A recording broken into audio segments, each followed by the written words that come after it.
8ই জানুয়ারি মালদহ সফরে আসছেন তৃণমূল কংগ্রেসের সর্বভারতীয় সাধারণ সম্পাদক অভিষেক বন্দ্যোপাধ্যায়।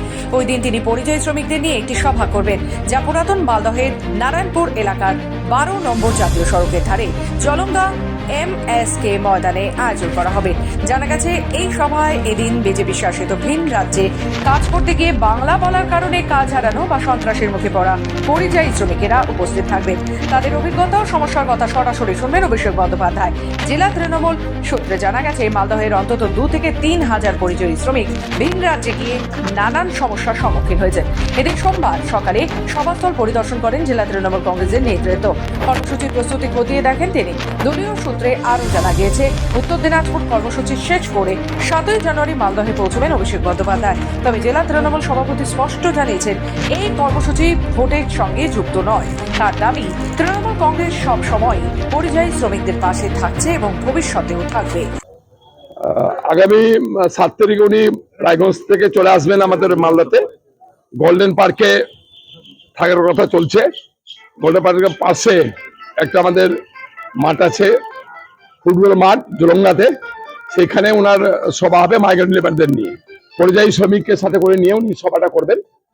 এবং সেখানে পরিযায়ী শ্রমিকের কথাগুলো শুনবেন, যাদেরকে পুশব্যাক করে দেওয়া হয়েছিল, যাদেরকে টর্চার করা হয়েছিল, যাদেরকে লাগাতার ভাবে যাদের বাড়িঘর ঝুপড়ি ছিল তাকে ভেঙে দেওয়া হয়েছিল, সে সমস্ত পরিযায়ী শ্রমিকের কথাও শুনবেন এবং পরিযায়ী শ্রমিকের মূলত সেই সভাটা অনুষ্ঠিত হবে।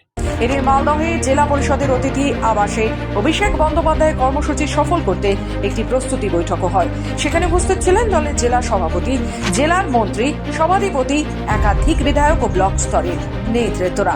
তবে অভিষেক বন্দ্যোপাধ্যায়ের এই কর্মসূচিকে কটাক্ষ করতে ছাড়েনি বিজেপি। শোনা যাচ্ছে যে আগামী 8ই জানুয়ারি তৃণমূল কংগ্রেসের সর্বভারতীয় সাধারণ সম্পাদক, সর্বভারতীয় তো বলা যায় না, দলটা এখন আঞ্চলিক দলে পরিণত হয়েছে, তার সাধারণ সম্পাদক মালদা জেলায় আসছেন এবং তিনি নাকি পরিযায়ী শ্রমিকদের সঙ্গে কথা বলবেন। তা পরিযায়ী শ্রমিক 2010 সাল থেকে যে তৃণমূল সরকার যে পশ্চিমবাংলায় যে ক্ষমতায় আছে, তাহলে কেন এই 15 বছর ধরে বাংলার মানুষরা তাদের ঘর পরিবার সন্তান সন্ততি ছেড়ে রাজ্যের বাইরে যেতে হলো? এই প্রশ্নের উত্তর কে দেবে? এই প্রশ্নের উত্তর এই তৃণমূল কংগ্রেসকেই দিতে হবে। আজকে কেন্দ্রীয় সরকারের যে প্রকল্পগুলো ছিল, সেই প্রকল্পগুলো তারা বাস্তবায়ন করতে পারছেন না। রাজ্যে কোনো কর্মসংস্থান নেই। মালদা থেকে নিজস্ব প্রতিনিধি রিপোর্ট, খবর বাংলা।